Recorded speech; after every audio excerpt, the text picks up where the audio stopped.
Hi, it's Jan. I am glad to be here today on Thursday, April 4th.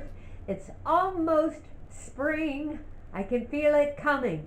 Today I want to talk about caregivers and my first glimpse of caregiving. I am a little girl. I'm 10 years old. I love to go across Highway 82 and visit with my neighbors in Northeast Texas. Mrs. Gladys Woods was my neighbor, and she had a fabulous family. Judy K. Woods was one of her daughters, and she was beautiful and glorious and seemed to be everything I wanted to be. Not seemed to be, she was everything I wanted to be. So I would go over and spend time with Mrs. Woods, who was very indulgent with me because she allowed me to do that. One day we jump in her car along with Judy Kay, me, and Mrs. Woods. We always sat in the front seat, and we drive down dirt roads in East Texas, which is always an adventure in itself because in the summer they're very sandy. We go to an old house, and in the yard there's many cars. We go inside, and there's the tiniest little lady you've ever seen up in bed, surrounded by pillows and beautiful embroidery, and she is dying. She's surrounded by many loved ones, and we join the group. There's food, there's singing, there's reading from the Bible.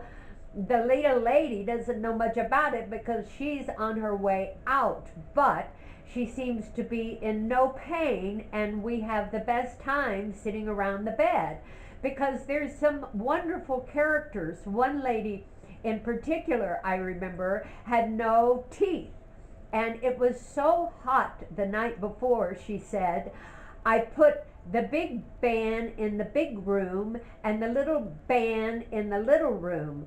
She couldn't say F for fan. And so of course there was no air conditioning in those days, so I put the big band in the big room and the little band in the little room. Seemed to be about the funniest thing that Judy Kay, who was about 13 at that time, or 14 maybe, and I had ever heard. We laughed, we giggled, no one seemed to notice, but we had the best time when we drove home talking about the big band in the big room and the little band in the little room. So the lady did not die while we're in the room, but she did die, I'm sure, eventually.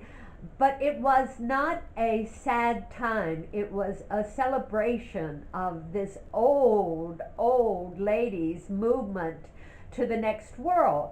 This is on my mind because my friend Paige did pass away last Wednesday, early in the morning at 5:55 a.m., and it was a celebration of his life that I've been thinking about all these days. And also that he was surrounded by the most loving caregivers, the support team at the Actors Home in Englewood, New Jersey. They were around him. They were giving us reports every day. And just yesterday, I received the kindest letter talking about how we, as his care team, we were very honorable. I thought that was a really good way to describe us because honorable seems right, especially for my friend Terry Burke, who was the main guy. He was the main person behind Paige's last couple of years. We helped when we could, but Terry was really the main man. And it requires so much love, so much effort to be there for someone when you are the main person that they're reaching out to. I thought it was the most honorable days of my life when my mother, Laureen, passed at home, and I was called upon to be there with her.